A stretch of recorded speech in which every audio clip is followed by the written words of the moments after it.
tenemos varios factores evidentes dentro del fenómeno ovni. Cambios de forma, de color, de luces, de tamaño, variación en la velocidad del objeto, de dirección. Tenemos un vuelo bajísimo, mentiras en las autoridades, fotos. Pero es que además tenemos las declaraciones del testigo, de más de un testigo, sobre la pérdida del tiempo. Viene acompañada de un aturdimiento y de un cabreo, si me apuráis. Y además, lógico el cabreo. ¿No le parece lógico lo que le ha ocurrido tras lo que ha visto, pues con respecto al perder el tiempo y tras vivir lo que ha vivido en el interior de su vehículo? Su perro también lo ha visto. Su radio se ha vuelto loca. Su compañero no quiere saber nada. Se comporta también de forma extraña. Está raro cuando quizá no debería de comportarse de una forma tan rancia. Era una persona normal. Son demasiadas las llamadas. No es una broma. Llamar a la policía no es cosa, podemos decir, que se hace a la ligera. Y menos en Estados Unidos con los elevados índices de criminalidad que hay y que siempre ha habido. No, allí no. Y volaba tan bajo. Las declaraciones de los testigos incluyen ese punto de inflexión de los prismáticos y ese índice de refracción. Si estamos ante un artefacto militar que es capaz de alterar el tiempo, ante una máquina del tiempo, es completamente secreta, pero es que resulta que no es la primera vez que pasaba. En el Valle de Hudson, en los años anteriores, ya se había visto algo así. En el Día de Acción de Gracias de 1982, el año, por cierto, en el que yo nací, pues se vio otro objeto volador no identificado de forma triangular que medía 500 pies de largo, 152 metros de largo, con forma de ala delta. Y el 26 de marzo de 1983 también pasó algo similar, con otro objeto de la misma forma. ¿Y qué tiene esa zona? No tiene sentido. No tiene para nada el sentido.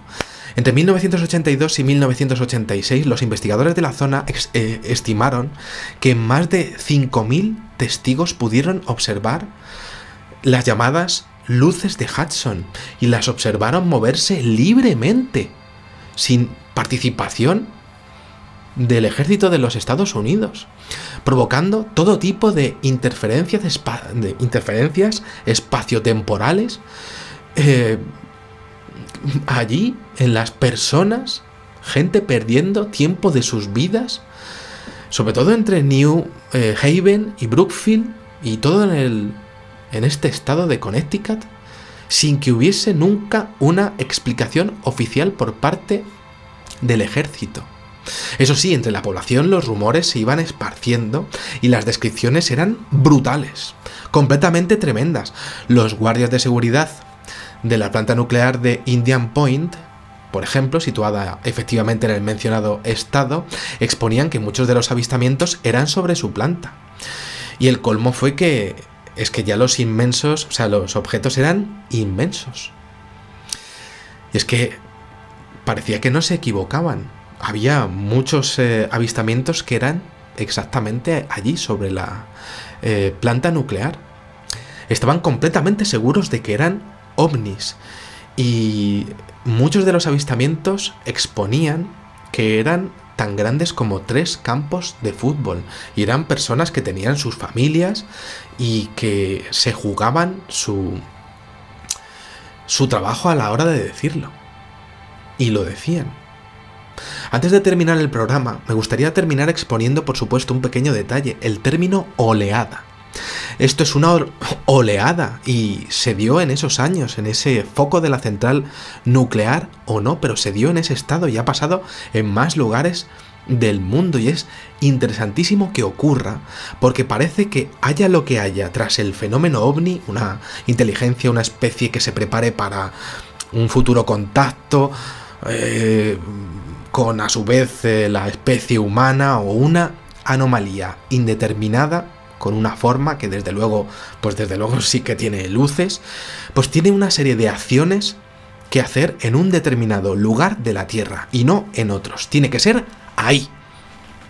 Hay una intencionalidad que se nos escapa. No es porque sí, al igual que las sondas que los seres humanos pues mandamos a Saturno, por ejemplo, y hace cientos y cientos de experimentos a cada metro que avanza, pues el fenómeno ovni también podría hacer exactamente lo mismo, siendo los seres humanos una especie de cobayas de laboratorio. Es así. Nos cuesta admitirlo, pero tenemos que entenderlo así. La anomalía espaciotemporal puede ser resultado de su movimiento al desplazarse, porque tiene que estar a esa altura para hacer sus acciones. Correcto, pero ¿qué pasaría si esa anomalía fuese provocada y realmente estuviesen deseando experimentar con los seres humanos en los 80? Justo cuando no había móviles que pudiesen delatarlos a nivel mundial, justo cuando no había redes sociales que destruyera su, de alguna manera, camuflaje. Porque si nos fijamos, la declaración de los dos testigos finales es de un objeto que trata de camuflarse, eso sí, sin éxito alguno.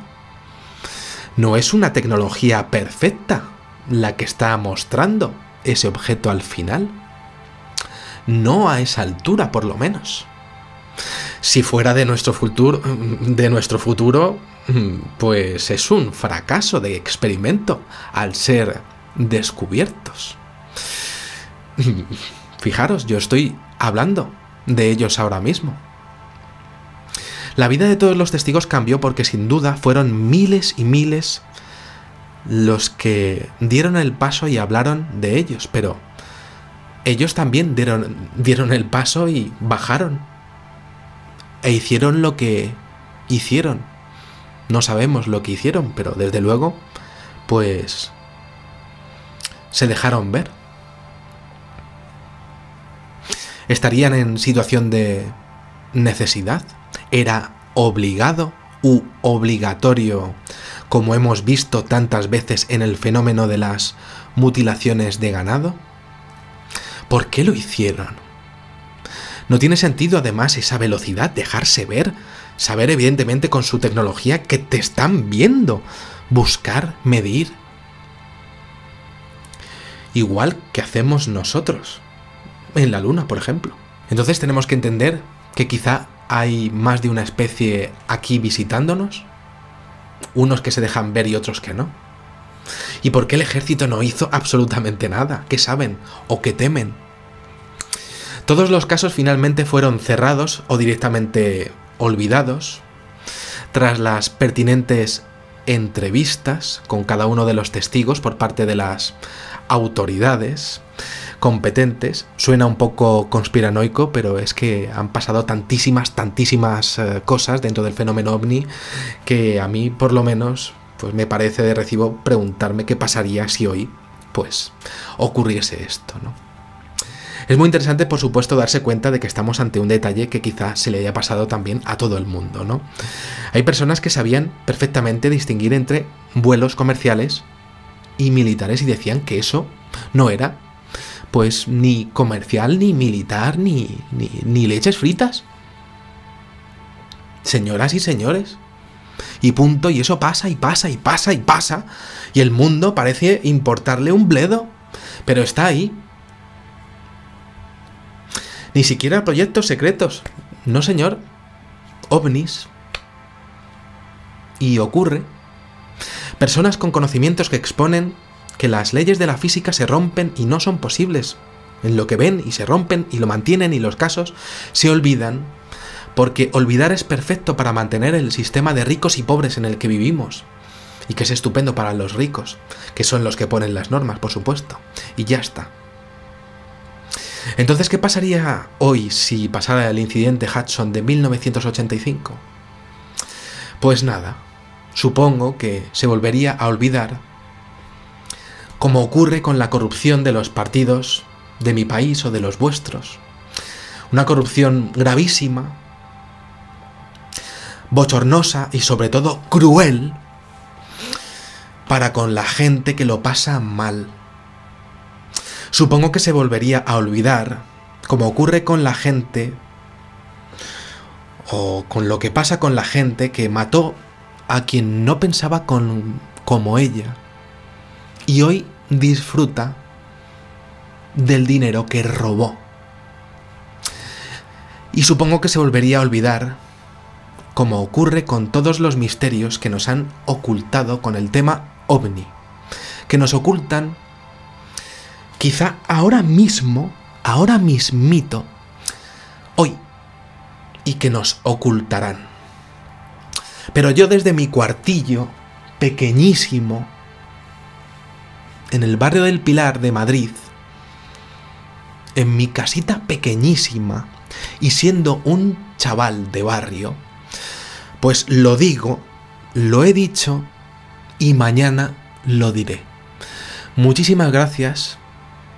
Nada más, muchísimas gracias, espero que os haya gustado muchísimo este videoprograma y como digo siempre, salud y suerte. Adiós.